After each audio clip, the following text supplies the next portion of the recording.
je me suis un petit peu amusé à comparer les budgets 2024 et 2025, les deux lois. À la différence, j'ai constaté que au niveau de la présidence, il y a une baisse d'à peu près 5 milliards. Très bien. Mais en même temps, lorsque je vais à l'Assemblée nationale entre 2023, 2024 et 2025, je constate qu'il y a une augmentation d'à peu près 3 milliards. Et en même temps, je regarde le Sénat. En 2024, on est à 10 milliards 862 millions 365 517. En 2024, on est à 12 milliards plutôt. 12 milliards. 12 milliards 446 millions 436 158. Donc, avec une augmentation d'à peu près 2 milliards, sensiblement. Et on va voir la Cour suprême. En 2024, on est à 900 millions. Et en même temps, en 2025, on prévoit avoir 1 milliard 600 millions. Donc, une augmentation d'à peu près 700 millions. On continue comme ça à égrener les postes et on constate qu'il y a pas mal d'augmentations qui ont été réalisées dans un environnement où on exige une rigueur budgétaire. Ah, je ne comprends pas. Ah, je ne sais pas, j'ai peut-être pas tout égrené. Il y a peut-être des postes qui ont été complètement réduits. Mais j'en ai égrené à peu près 7 ou 10. Et dans les 10 que j'ai égrenés, le seul poste qui a été rogné, c'est la présidence. La primature, il y a une augmentation d'à peu près de 12 milliards 248 millions 440 579. Bon. On demande une chose et on fait son contraire. Malheureusement. Oui. Bref, une fois que je dis cela, dans ce pays, je pense que s'il y avait la volonté de vouloir faire des économies, les économies se feraient.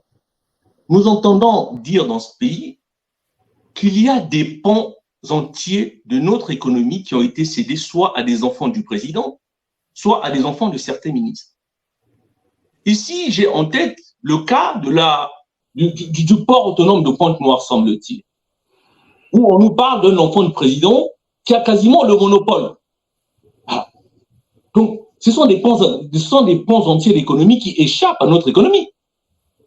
Comment voudriez-vous que nous puissions relever la pente tant que nous avons en tête et dans la mentalité une gestion quasiment traditionnelle du pays?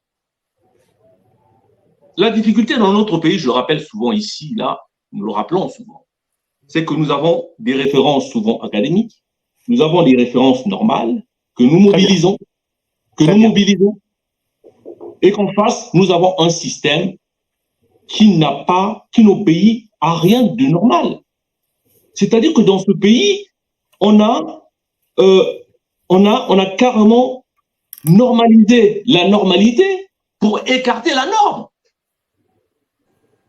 Et sur cette base-là, comment on s'en sort? Il n'y a pas de volonté. Donc, moi, pour chuter, la question que je me suis également posée, c'était celle de savoir quel était le pourcentage du budget qui était réalisé par ministère. Vous savez, il y a quelque temps, j'ai participé à des sessions de conférences budgétaires. Et la question qui se posait notamment, c'était celle de savoir les différents services, quelle était la part du budget qui était réalisée.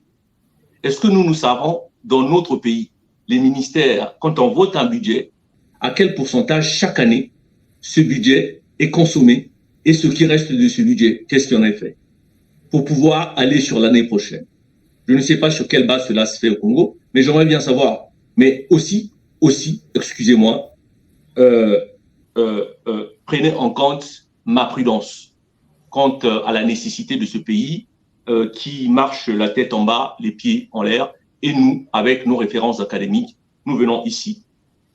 Je rejoins Yamomo. Il ne faut pas se laisser aller dans une forme de fatalisme.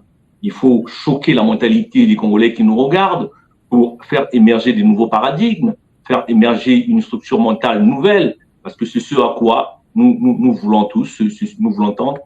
c'est l'avenir de notre pays. Mais pour aujourd'hui, c'est un village que nous analysons avec les lunettes d'un pays. J'en ai terminé, merci.